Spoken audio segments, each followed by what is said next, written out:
Sebuah desa di lereng pegunungan tiba-tiba heboh saat seorang pria bernama Pak Darto kembali setelah 10 tahun merantau. Rumah lamanya yang reyot kini berdiri megah penuh dengan kemewahan. Warga kagum, tapi juga curiga. Dari mana kekayaannya datang secepat itu? Tak ada yang tahu pasti pekerjaannya. Karena setiap ditanya, jawabannya selalu mengambang. Ia hanya berkata, "Rezeki dari Tuhan, asal kita mau usaha." Malam hari, suara gamelan samar terdengar dari balik rumah Pak Darto. Beberapa warga yang lewat melihat bayangan hitam berdiri diam di atap rumahnya. Anak-anak desa mulai takut lewat rumah itu, meski siang hari. Tak pernah ada aktivitas belanja atau kerja, namun hartanya tak pernah habis. Warga mulai berbisik, jangan-jangan dia pesugihan. Setiap malam Jumat Kliwon, Pak Darto selalu membakar kemenyan di kebunnya yang tertutup pagar besi tinggi. Kadang terlihat ia membawa seekor kambing hitam, lalu kembali tanpa membawa apapun. Beberapa warga mendengar suara ringkikan hewan aneh dari arah kebun itu. Padahal tak ada hewan ternak lain di rumah Pak Darto. Perlahan, warga mulai percaya ia menyembah kekuatan gaib. Yang aneh, sejak Pak Darto pulang, sering terjadi hal-hal ganjil. Hujan deras turun tiba-tiba hanya di sekitar rumahnya. Seekor ayam milik tetangga ditemukan mati membiru di halaman rumah sendiri. Bayangan hitam kerap muncul di jendela, padahal rumah sedang kosong.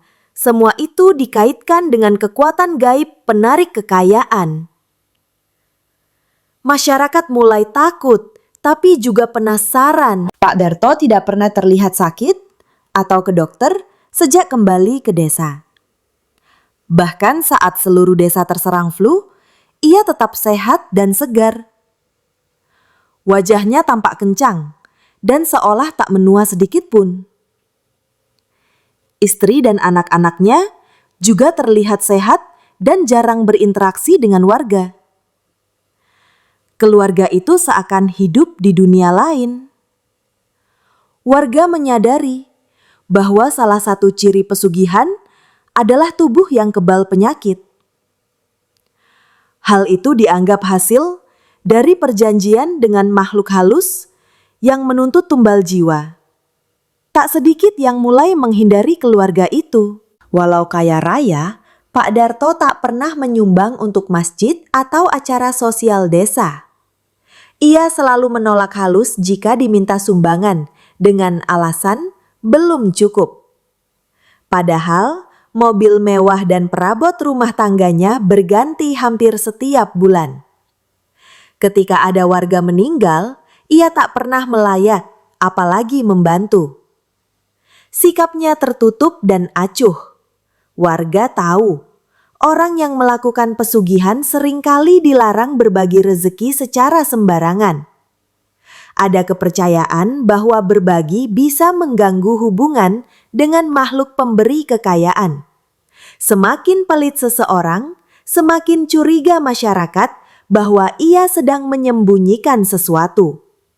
Apalagi jika kekayaan itu datang secara instan dan tak jelas asalnya. Di malam tertentu, aroma menyan dan bunga kenanga menyengat dari arah rumah Pak Darto.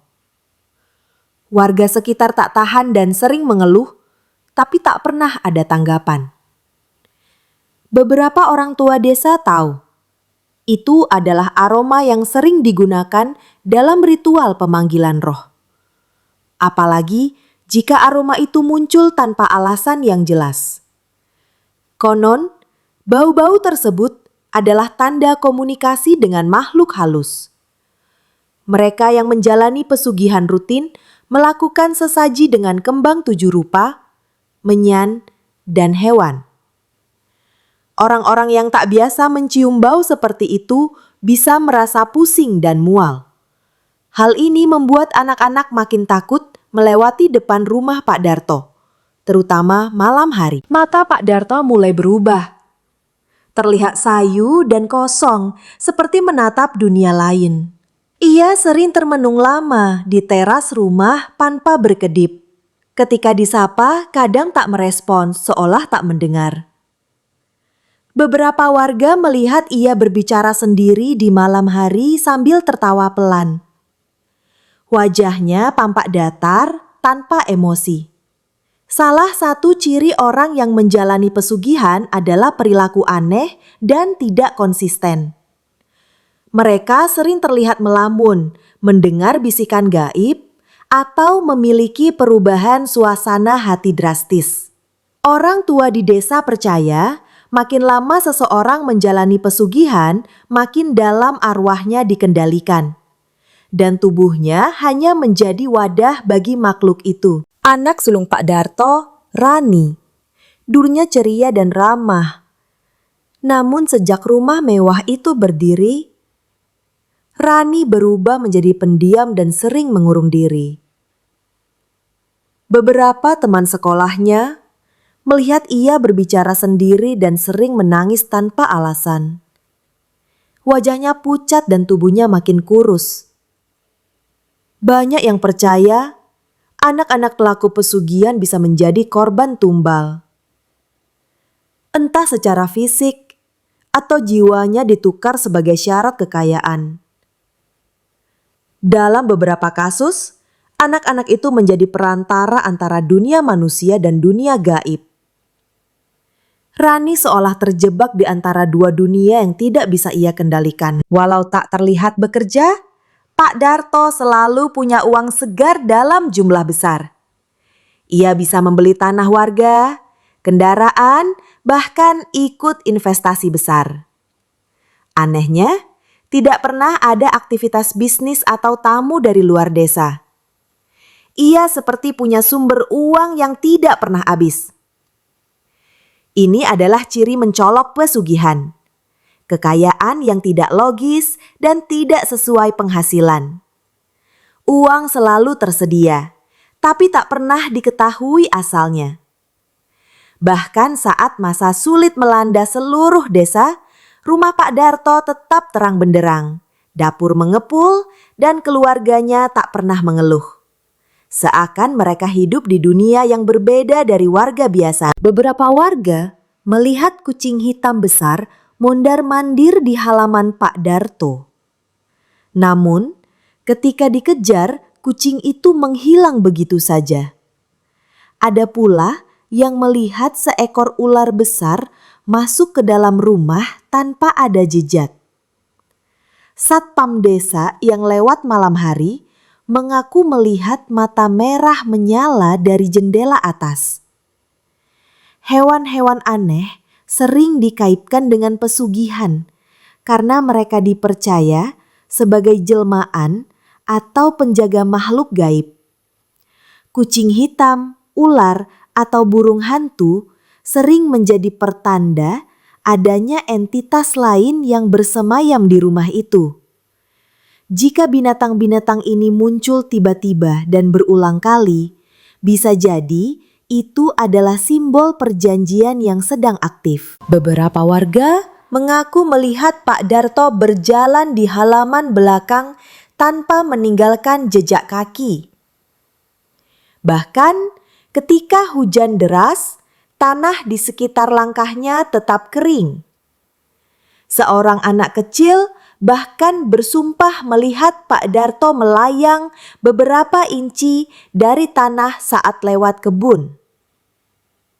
Dalam tradisi pesugihan, mereka yang telah terlalu dalam terikat sering kehilangan sebagian sisi manusianya.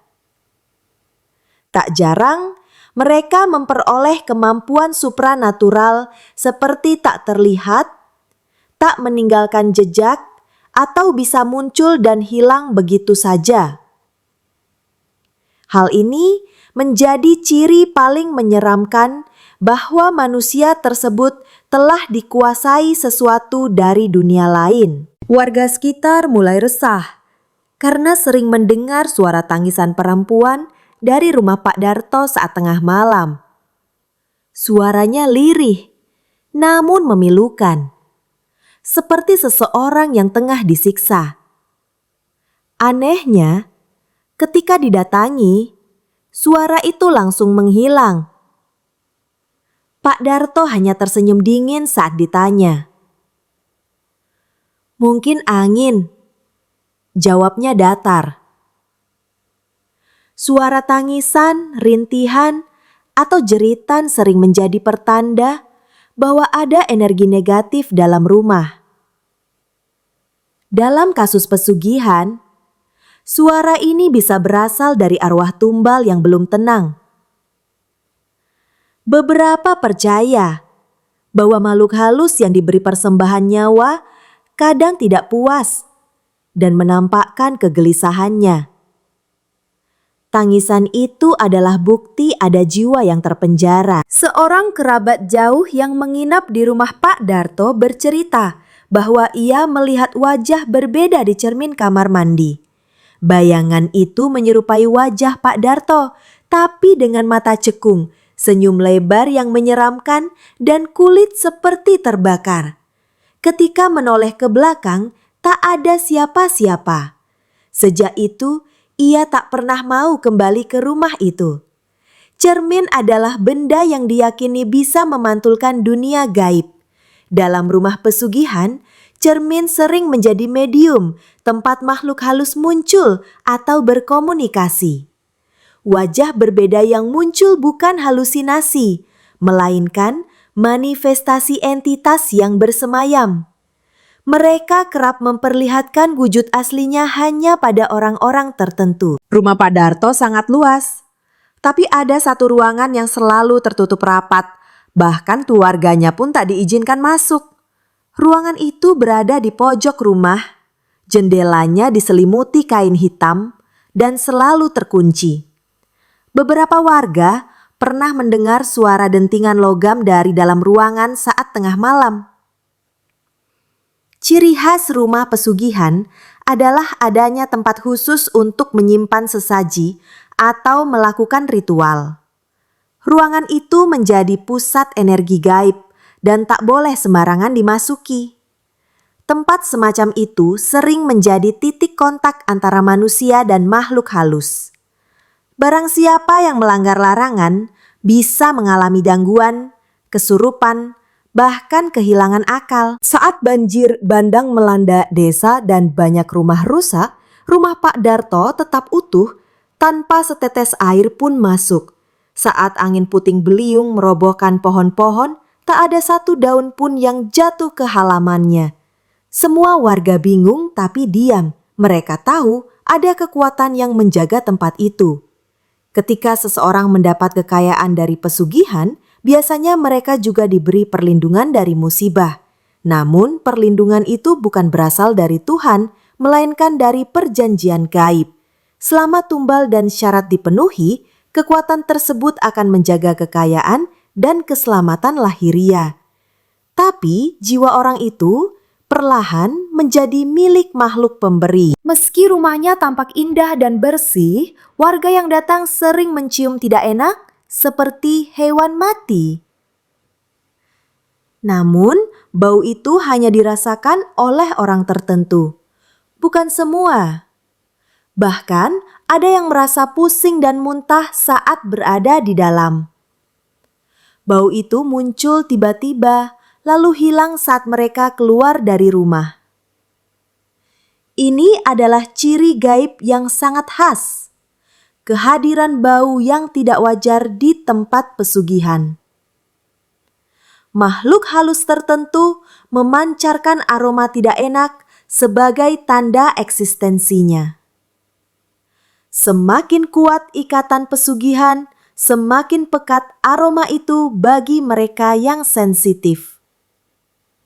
Bau hewan mati bukan berasal dari fisik, tapi dari aura negatif yang menyelimuti tempat tersebut. Di rumah Pak Darto, semua jam dinding berhenti tepat pukul 3 dini hari.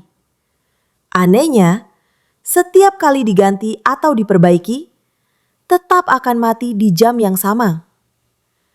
Seorang tamu pernah mencoba membawa jam tangan ke dalam, namun saat pukul 3, jarumnya ikut macet. Begitu keluar rumah, jam itu kembali normal. Jam yang berhenti di waktu tertentu sering dihubungkan dengan aktivitas gaib. Dalam banyak tradisi mistik, pukul 3 dini hari disebut jam iblis, waktu di mana makhluk halus paling aktif.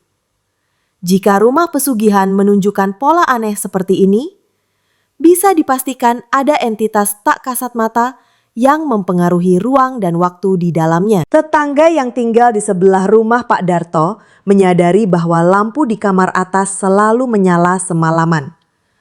Bahkan saat subuh, bayangan Pak Darto masih tampak mondar-mandir di balik tirai. Ia seolah tak pernah tidur. Bahkan saat ditanya, ia hanya tersenyum dan menjawab, "Tidur itu untuk orang lemah." Orang yang menjalani pesugihan tingkat tinggi kadang kehilangan kemampuan untuk tidur seperti manusia biasa. Jiwa mereka terus terjaga karena malam hari adalah waktu untuk berkomunikasi dengan pemberi kekayaan.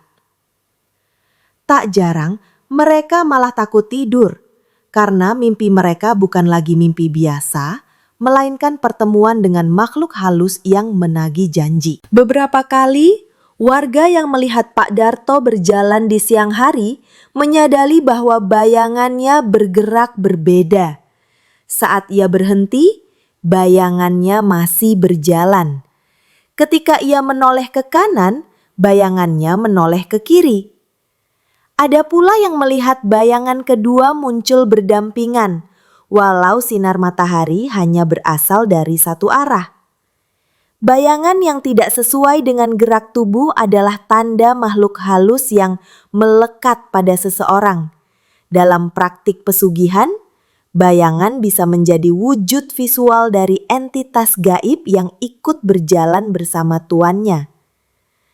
Tanda ini hanya terlihat oleh orang-orang yang memiliki kepekaan terhadap alam gaib. Mereka menyebutnya bayangan pendamping. Kekayaan Pak Darto berkembang pesat.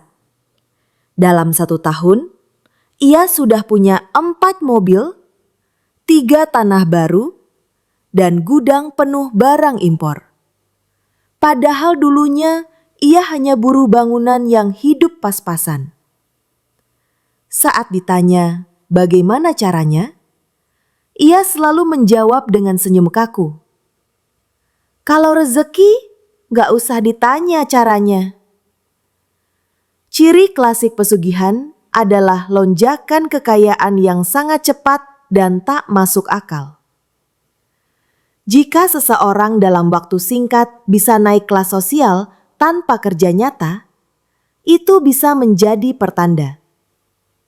Apalagi jika ia menghindar dari pertanyaan, tak mau terbuka soal usaha, dan justru tertutup dari masyarakat. Rezeki memang bisa datang tak terduga, tapi yang ini terasa terlalu ajaib. Seekor anjing milik tetangga yang masuk ke halaman Pak Darto langsung melolong keras dan kabur ketakutan. Kucing-kucing liar selalu menjauhi rumahnya. Bahkan burung tak pernah hinggap di atapnya.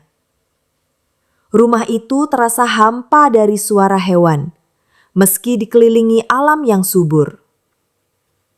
Hewan memiliki insting tajam terhadap energi negatif. Mereka bisa merasakan kehadiran makhluk halus jauh sebelum manusia menyadarinya. Rumah pesugihan biasanya menjadi tempat yang tidak disukai oleh binatang, karena medan energinya terlalu pekat dan menekan. Jika bahkan hewan enggan mendekat, itu pertanda kuat bahwa ada sesuatu yang tidak beres di sana. Seorang pemuda yang mencoba memotret rumah Pak Darto dari kejauhan mendapati hasil fotonya aneh. Rumah itu terlihat kabur dan sosok Pak Darto yang sedang duduk di teras tidak muncul dalam gambar. Bahkan setelah diambil ulang, hasilnya tetap sama. Bangku kosong tanpa sosok manusia. Padahal ia jelas-jelas ada di sana saat difoto. Makhluk atau manusia yang terikat perjanjian gaib kadang kehilangan pantulan energi normal. Kamera dan cermin seringkali tidak mampu menangkap wujud mereka dengan sempurna. Dalam kasus pesugihan berat, pelakunya kadang hanya meninggalkan siluet samar atau kabur dalam media visual. Itu adalah peringatan bahwa ia tak lagi sepenuhnya manusia. Beberapa warga yang mulai membicarakan dan menyelidiki kehidupan Pak Darto mengalami hal-hal aneh. Salah satunya mendadak kerasukan dan berteriak menyebut nama Pak Darto sambil menangis. Ada pula yang jatuh sakit setelah diam-diam memotret rumahnya.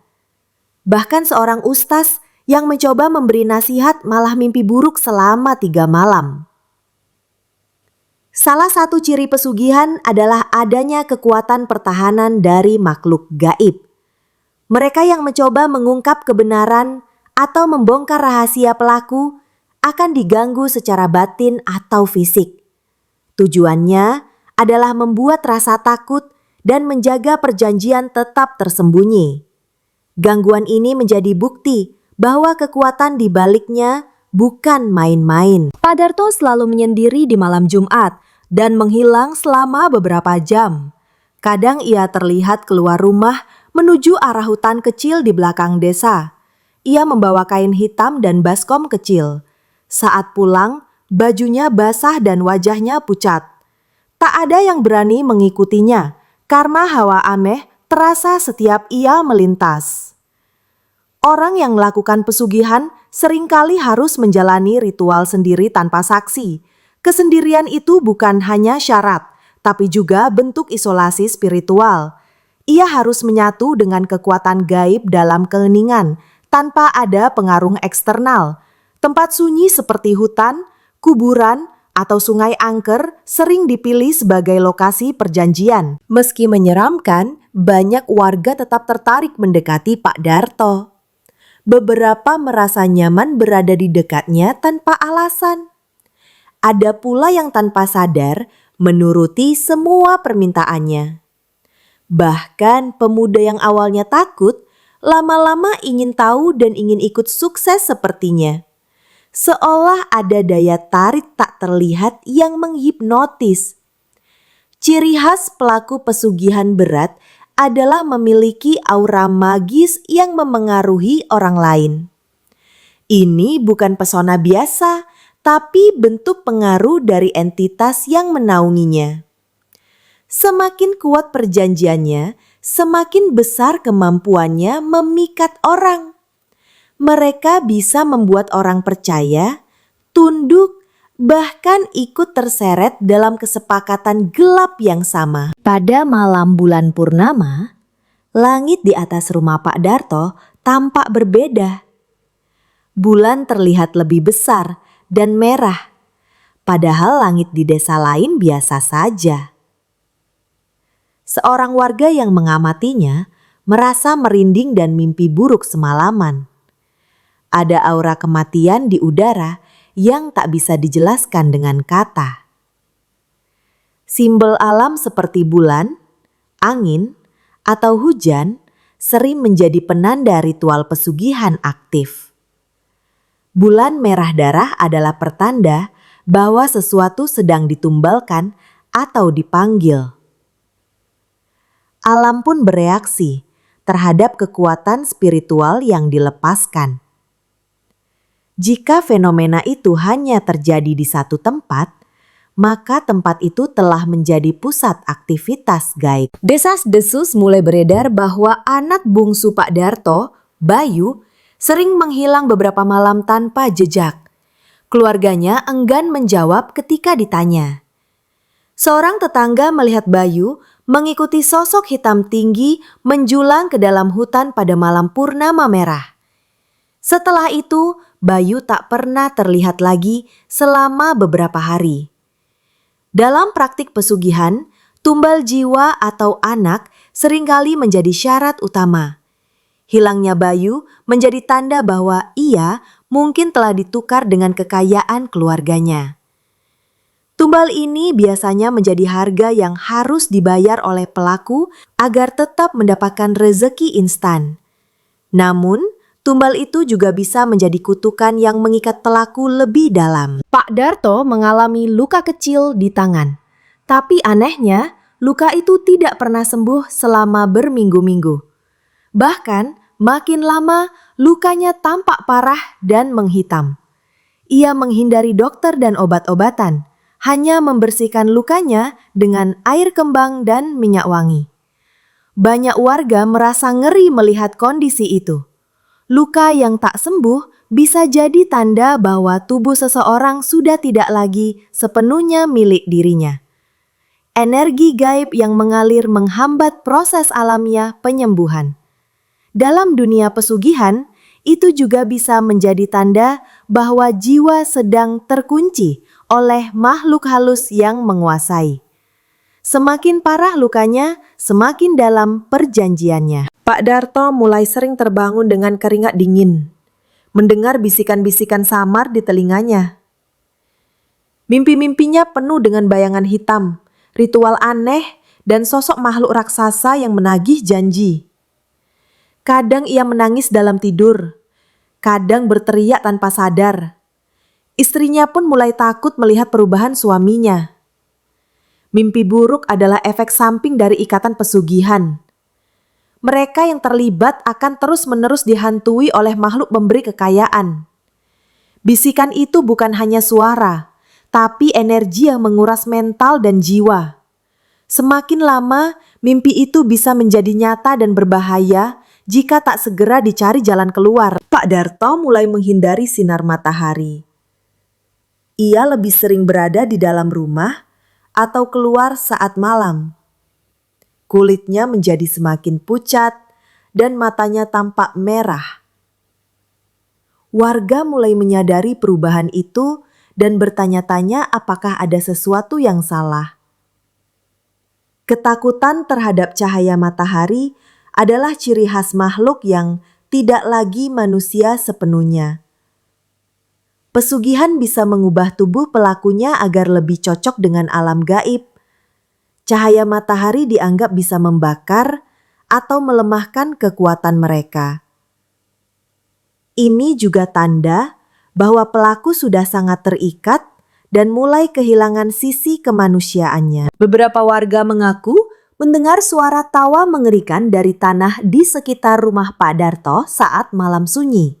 Suara itu berbeda dari suara manusia, lebih menyerupai makhluk yang sedang menikmati penderitaan. Suara itu sering terdengar tepat setelah ada peristiwa buruk menimpa desa. Suara tawa gaib dari dalam tanah melambangkan adanya jiwa-jiwa yang terperangkap atau tersiksa akibat pesugihan. Mereka yang menjadi tumbal akan terus menderita dan suara mereka menjadi gema dari dunia lain. Ini menjadi pengingat bahwa setiap kekayaan yang diperoleh secara gaib membawa konsekuensi yang sangat berat. Warga sekitar mulai memperhatikan bahwa rumah Pak Darto tampak selalu dalam bayang-bayang gelap. Meski siang hari, matahari bersinar terik. Tanaman di halaman depan layu dan sulit tumbuh, seolah energi hidup terhisap dari tanah itu. Anak-anak yang bermain dekat rumah sering merasa ada yang mengawasi mereka dengan tatapan dingin. Kegelapan abadi di sekitar rumah adalah tanda lain dari pesugihan. Tempat yang dikutuk oleh energi gelap ini tidak lagi menerima cahaya kehidupan. Tanah dan udara seolah tersumbat oleh aura hitam yang melemahkan makhluk hidup di sekitarnya. Ini menjadi peringatan bagi siapa saja yang ingin mendekat, bahwa rumah itu sudah terperangkap dalam dunia lain. Beberapa warga yang lewat dekat rumah Pak Darto merasa seperti diikuti oleh bayangan hitam saat berjalan pulang. Bayangan itu tidak terlihat oleh orang lain dan selalu muncul di belakang tanpa suara. Beberapa bahkan merasa seolah ada tangan dingin menyentuh punggung mereka dari kegelapan. Orang yang melakukan pesugihan seringkali tidak hanya mengikat dirinya sendiri, tapi juga mempengaruhi orang-orang di sekitarnya. Bayangan gelap yang mengikuti adalah manifestasi energi negatif yang bisa menyerang jiwa orang lain. Ini menjadi peringatan bahwa pesugihan bukan hanya berdampak pada pelaku, tapi juga lingkungan sosialnya. Sejak kekayaan Pak Darto melambung, banyak warga yang mengalami mimpi buruk serupa. Mereka melihat sosok hitam besar dengan mata merah menyala dan mendengar suara tawa mengerikan. Beberapa orang merasa terbangun dengan luka di tubuh tanpa sebab yang jelas. Mimpi buruk yang terjadi secara bersamaan menjadi pertanda bahwa kekuatan gelap yang menyelimuti Pak Darto mulai merambat ke desa. Energi pesugihan tak hanya mengikat pelaku, tapi juga menularkan efek buruk ke orang-orang di sekitarnya. Ini adalah peringatan bahwa kekayaan yang diperoleh dengan cara gaib membawa malapetaka bagi banyak jiwa. Anak-anak desa mulai menghindari bermain di sekitar rumah Pak Darto. Mereka takut akan bayangan yang muncul tiba-tiba dan suara bisikan yang membuat bulu kuduk berdiri. Bahkan, anak-anak yang paling berani pun mulai berkata bahwa rumah itu diserang hantu. Anak-anak lebih peka terhadap kehadiran makhluk gaib. Ketakutan mereka seringkali menjadi indikator nyata bahwa ada energi negatif yang kuat. Jika anak-anak mulai menjauh, itu berarti suasana sekitar sudah sangat tidak aman secara spiritual. Rumah yang menjadi pusat pesugihan akan menjadi tempat yang dijauhi oleh generasi muda. Seiring berjalannya waktu, banyak peristiwa aneh dan bencana kecil menimpa desa. Tanaman layu, hewan mati mendadak, dan konflik antar warga meningkat. Semua orang mulai merasakan ada kiamat kecil yang membayang di sekitar mereka. Namun tak ada yang berani menentang Pak Darto secara langsung. Pesugihan sering membawa energi perusak yang mempengaruhi alam dan masyarakat. Bukan hanya kekayaan pelaku yang bertambah, tapi kehancuran juga merambah ke lingkungan sekitar. Ini adalah efek samping yang jarang disadari, bahwa kekayaan instan dibayar mahal oleh alam dan kehidupan sosial manusia. Pak Darto mulai lupa akan janji-janji yang dulu ia ucapkan pada makhluk gaib. Ia sering merasa bingung dan kehilangan arah. Mimpi buruk bertambah parah, dan bisikan di telinganya berubah menjadi ancaman. Keluarganya mulai khawatir, tapi ia menolak untuk bercerita. Kekayaan yang diperoleh kini terasa seperti beban berat. Salah satu jebakan pesugihan adalah lupa akan konsekuensi perjanjian. Pelaku sering terbawa oleh gelombang kekayaan hingga lupa pada harga yang harus dibayar. Makhluk pemberi kekayaan menuntut tumbal lebih besar ketika janji dilupakan. Ini adalah awal kehancuran bagi jiwa yang terikat dalam perjanjian gelap. Suatu malam, suara tangisan bayi terdengar dari dalam rumah Pak Darto. Namun, keluarganya tidak memiliki bayi. Suara itu memanggil dengan penuh kesedihan, seolah ingin dibebaskan. Anak-anak di desa mulai bermimpi akan sosok kecil yang meminta pertolongan. Pak Darto merasa ketakutan, tapi tidak tahu harus berbuat apa. Tumbal dalam pesugihan tidak hanya berupa korban fisik, tapi juga jiwa yang terperangkap dan merintih. Mereka sering mencoba berkomunikasi lewat suara dan mimpi untuk meminta pembebasan. Namun, mereka juga menjadi rantai yang mengikat pelaku semakin dalam, membuatnya sulit lepas dari cengkeraman makhluk gaib. Malam itu, di rumah Pak Darto, terbuka pintu dunia lain. Cahaya merah dan bayangan gelap keluar dari ruangan tertutupnya. Suara tawa dan bisikan menggema di seluruh desa. Warga yang mendengar merasa ketakutan luar biasa. Pak Darto sendiri terlihat lemas. Tubuhnya gemetar dan matanya merah menyala. Saat pintu dunia lain terbuka, itu berarti batas antara dunia manusia dan gaib menipis. Ini bisa terjadi ketika perjanjian pesugihan mencapai puncaknya atau ritual dilakukan dengan berlebihan. Buka pintu ini berbahaya karena memungkinkan makhluk gelap memasuki dunia manusia tanpa batas. Pak Darto mulai merasakan konsekuensi berat dari pesugihan. Kesehatannya memburuk, keluarganya mulai tercerai-berai, dan ia kehilangan kendali atas kekayaan yang dimilikinya. Semua yang ia bangun perlahan runtuh. Ia menangis, menyadari bahwa kekayaan instan tak sebanding dengan harga yang harus dibayar. Harga pesugihan adalah jiwa dan kebahagiaan. Kekayaan yang diperoleh dengan cara gelap akan membawa kehancuran. Pelaku tidak hanya kehilangan orang yang dicintai, tapi juga dirinya sendiri.